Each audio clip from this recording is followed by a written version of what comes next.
voice, my husband said, "You know what we need to do?" What? What did Janet say? Her husband say? I said, "No, what?" He replied, "We need to talk to Pinot Grigio." Pinot Grigio is my favorite white wine. I laughed so hard that I had forgotten about the phone call. Well, needless to say, we did have a chat with Pinot Grigio. It was great. Scotty and Pram really helped us in the networking area. Absolutely. And Pram did a great job of talking about how to make networking easier because, it can be just so overwhelming, especially for you, Shelley, as a Shelley shut-in. That's right. And he said, you should think about starting with your core. So the people that you're most comfortable with first, start with them and branch out. Absolutely. So let's hear Pram. One of the things I'm doing right now is trying to, I think about it outside. It's easy to do within an organization's ecosystem, right? It's easy to go and say, hey, I'm going to go talk to these people because we have a common goal. We're working with the same company. But it can be a little scary when you're outside and thinking about it. But, some of the things I've done is talk to the people that know me the best. So I'm talking to the people that I've worked with that are still working there or that are even, worked with that may not be working there. And then other friends I have that are working within this space that I've known for years and years. So I've tried to take this big, scary word of, oh my gosh, I'm going to put myself out there and network and really bring it closer to me and say, who are the people that know me the best? And that's where I started, right? I think of networking as concentric circles, like the innermost circles, the people that I know. Like your comfort zone. My comfort zone. And, there's friends that I know, right? I have friends that are teachers and lawyers and not necessarily in this space. So the innermost circle is people that I feel very comfortable with that are in a related space. So your core. My real core. That's who I've really talked to. And what I like to do is I like to say I've been seeding that. When this happened a few months ago, I started talking to those people and letting them know, here's what's going on with me. And what's been really neat is the opportunities that are now coming before me are from those things I seeded several months ago. So networking isn't also about this immediate, this instant gratification. Like I'm going to go and this person's going to, help me get something right away. That's not the purpose of it. It's really about letting people know that you want to connect with them. Here's what you're doing, and the people that genuinely kind of care and want to be helpful are the ones that are going to be most vested in helping you get out there and try to help get your name out or keep their ears open for you. And so I think that's kind of how that's how I've been approaching this. So Scotty continued our series on networking by giving us 3 golden rules for networking on LinkedIn. So maybe it's a good idea if we let listeners hear from Scotty. Have some purpose to your actions on LinkedIn. Before accepting or requesting requests, think about how that's going to add value to your network and how you could add value to this person, and possibly in your messaging or your posting. That'll guide you to engage with these people. They may be part of communities that you're involved with or groups you're involved with on LinkedIn. Be direct. Be clear on why you want to connect to these people. Everybody's really busy and they don't want to figure out why you're connecting to them.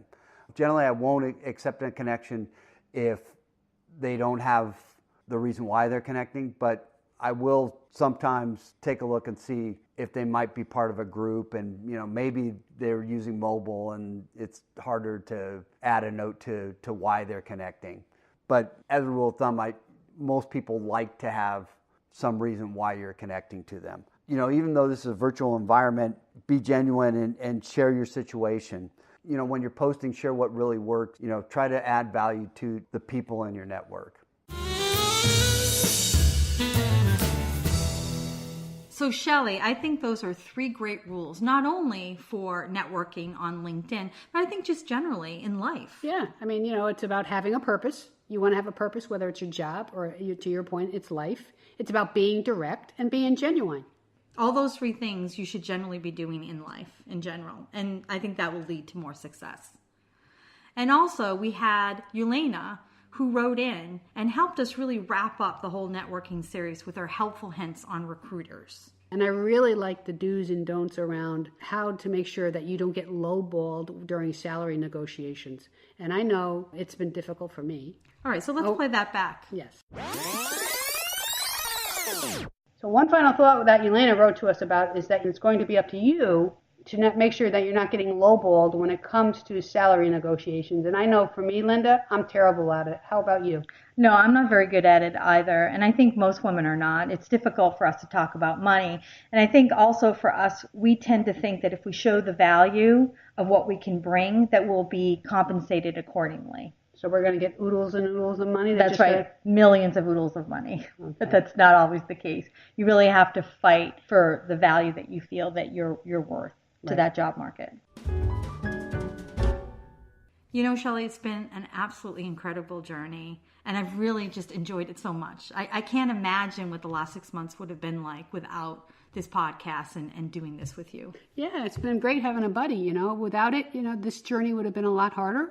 And it was really nice to be able to bring some stuff back to folks who are actually going through the same circumstances that we are. Yeah. So I think we benefit from getting insight and inspiration, and hopefully we provided that to others.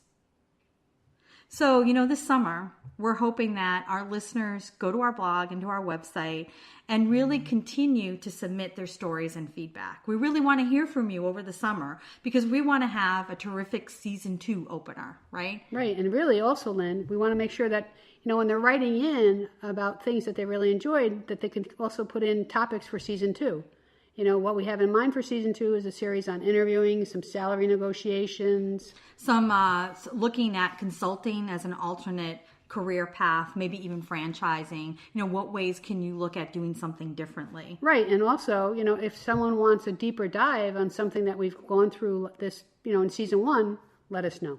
So also, the summer break will allow people to really catch up on our episodes, maybe listen again to some of the ones that were their favorites, but also maybe give some time to kind of look through our website and look at the off toolkit, because we have so many resources that have been given over all the episodes, and we put them all there for people to reference. Yeah, there's good stuff out there. There's really good stuff that we thought would be really useful for folks. And most importantly, really to try out some of our wine recommendations. We have the list. Absolutely. So everyone should go to our website. I'll remind everyone, www.over50andfire.com, and click on Contact Us. Or you can just email us at offnowwhat@gmail.com. So don't think that we'll be gone for the entire summer. We're going to do some promo segments over the summer to give our listeners some sneak peeks of season 2. Right, and we'll also be including some different wine recommendations, right, Linda? That's right. So I actually am going to be giving some white wine recommendations to our listeners, because Shelley doesn't exactly enjoy white wines, but I do, and I'm hoping that we can have some nice, refreshing white wines for people to enjoy. So Shelley, I think before we sign off, though, I think we really need to thank our director and editor, Itzik, who's actually been extremely invaluable to us. Absolutely. Without Itzik, the level and quality of the show, it would have been so amateurish, and we really appreciate all your help and support. It's been an amazing journey. So he's behind the scenes, and he likes to keep it that way, but we really need to give him a big shout out. Yes. So thanks, Itzik. Thank you so much. You're welcome. I love you, girls. Oh, we love you too, man. We do. So that wraps up season 1. Thanks for listening. Bye.